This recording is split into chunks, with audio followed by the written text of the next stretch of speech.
Are you seeing signs of inflation beginning to increase? We're seeing very substantial inflation. It's very interesting. We're raising prices. People are raising prices to us. It's being accepted. I mean, it's not, take home building. I mean, the cost of, we've got 9 home builders in addition to our manufactured housing thing and then operation, which is the largest in the country. So we really do a lot of housing. The costs are just up. Steel costs just every day. They're going up, and there hasn't yet been, because the wage stuff follows. I mean, if the UAW writes a 3-year contract, we got a 3-year contract. But if you're buying steel at General Motors or someplace, you're paying more every day. So it's an economy really, it's red hot. I mean, and we weren't expecting it. I mean, all our companies, when they thought when we're allowed to go back to work, at our various operations, we closed the furniture stores. I mentioned, they were closed for 6 weeks or so on average, and they didn't know what was going to happen when they opened. And they can't stop people from buying things, and we can't deliver them. And they say, well, that's okay because nobody else can deliver them either, and we'll wait for 3 months or something. But the backlog grows, and then we thought it would end when the $600 payments ended, and I think around August of last year. It just kept going, and it keeps going, and it keeps going, and it keeps going. And I get the figures every week. I call, or Bumpkin calls me, and we go over day by day what happened at 3 different stores in Chicago and Kansas City and Dallas, and it just won't stop. People have money in their pocket, and they pay the higher prices. And when carpet prices go up in a month or two, we announced a price increase for our costs are going up.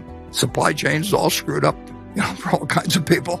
But it's almost a buying frenzy, except certain areas you can't buy yet. You really can't buy international air travel, and so the money is being diverted from a piece of the economy into the rest, and everybody's got more cash in their pocket meanwhile, it's a terrible situation for a percentage of the people.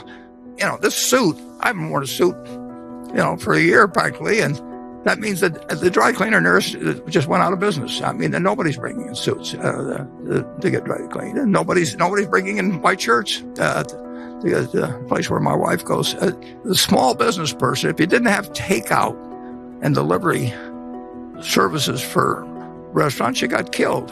On the other hand, if you've got takeout facilities, same source sales of Dairy Queen are up a whole lot, and they adapted.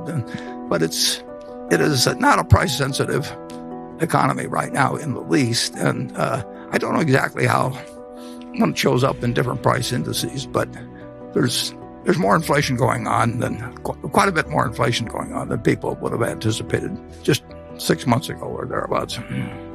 Yeah, and there's one very intelligent man who thinks it's dangerous. And that's just the start. Inflation is going to affect you. It's certain we will have inflation over time. And we are following policies in this country now to stimulate things, which stimulate business, which are bound to have some inflationary consequences.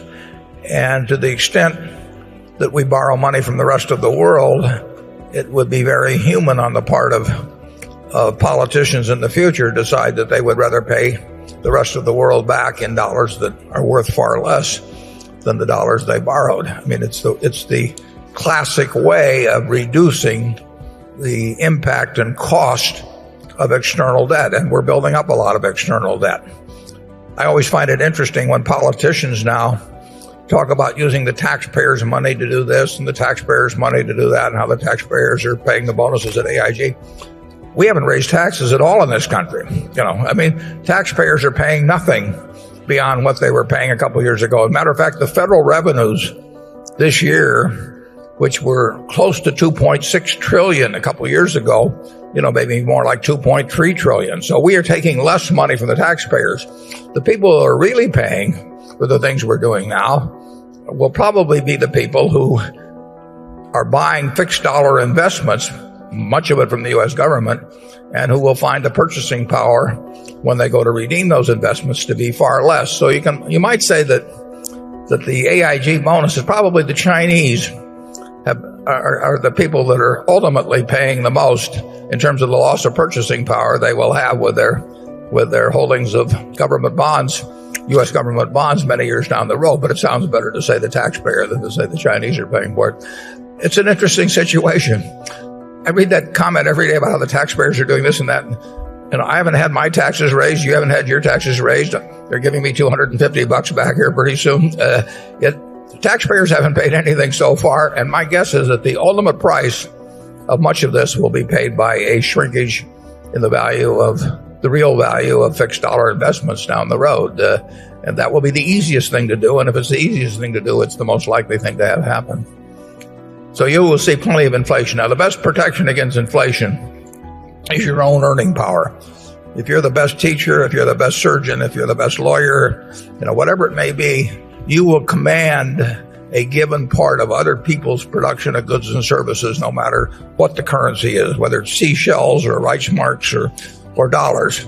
So your own earning power is the best by far. If you're the best journalist, whatever it may be, you will get your share of the national economic pie, regardless of the value of whatever the currency may be as measured against some earlier standard. The second best protection is a wonderful business. If you own the Coca-Cola trademark company, you will get a given portion of people's labor 20 years from now and 50 years from now for your product, and it doesn't make any difference what's happened to the price level generally, because people will give up 3 minutes of labor, 5, whatever it may be, to enjoy, 12 ounces of a product they like. So those are the great assets, your own earning power first, and then the earning power of a wonderful business that does not require heavy capital investment. If it requires heavy capital investment, you get killed in inflation. And with those guidelines, I would tell you the best thing to do is invest in yourself. Yes, the young man should become a brain surgeon and invest in Coca-Cola instead of government bonds.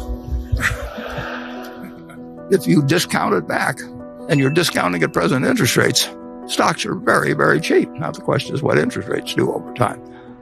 But there's a view of what interest rates will be based in the yield curve out to 30 years and so on. It's a fascinating time. We've never really seen what shoveling money in on the basis that we're doing it on a fiscal basis while following a monetary policy of something close to zero interest rates. And it is enormously pleasant.